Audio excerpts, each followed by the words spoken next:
Ladies and gentlemen, when I talk about why having women in leadership and governance matters, when I go back to my opening statement, when I said we have 12.6 million Ghanaian women, of who 3 million are illiterate, that says that a quarter of Ghanaian women are illiterate.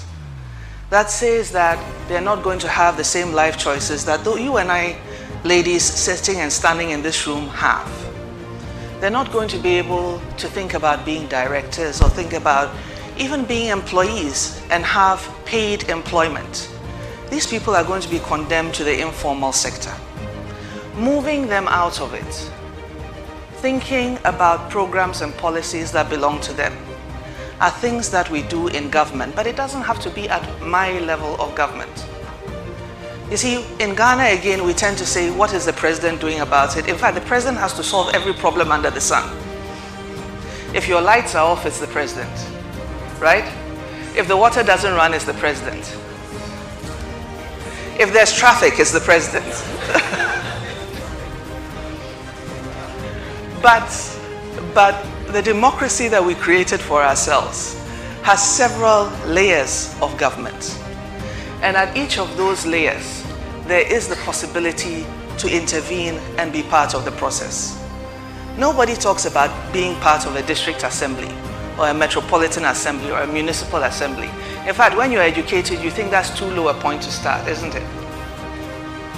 But they are supposed to take the decisions that affect our metropolis and our towns and our communities and where we live. And as a matter of fact, it's the management of the local government that should more positively impact on the state of our communities and the lives we lead. And especially for women, because we're thinking about the kindergartens that should be established.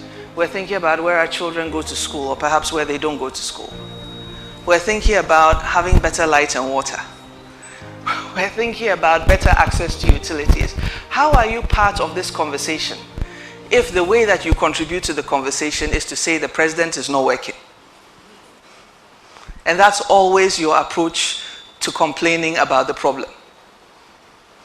I think that it's important for us to realize that leadership comes at different levels. And especially because we have catching up to do, we all have to be part of those different levels. And the more that we can engage with it, the better our country will turn out to be. Because you see, complaining is the easiest thing to do.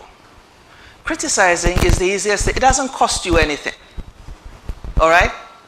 All you need to do is to sit back, read whatever is put out as a story or whatever information you have and say, oh, as a matter of fact, I could do that. And it's the easiest thing to do it on social media when it's impersonal.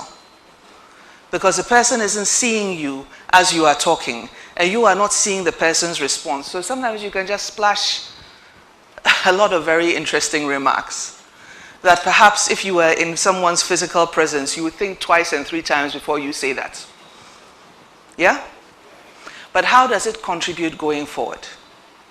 And that's why I think that it's important for us, and it's especially important for women, to find themselves as part of this discussion, to deal with the challenges we face, to be able to be more constructive in planning how we move forward, and to realize that if we're going to hold up half the sky, and if we're going to be prepared to hold up half the sky, it might be useful for us to have a bit more confidence in ourselves, to be more committed to the things that we say we believe in, to be courageous in voicing our dissent, and to have compassion for those who perhaps are not as fortunate as us.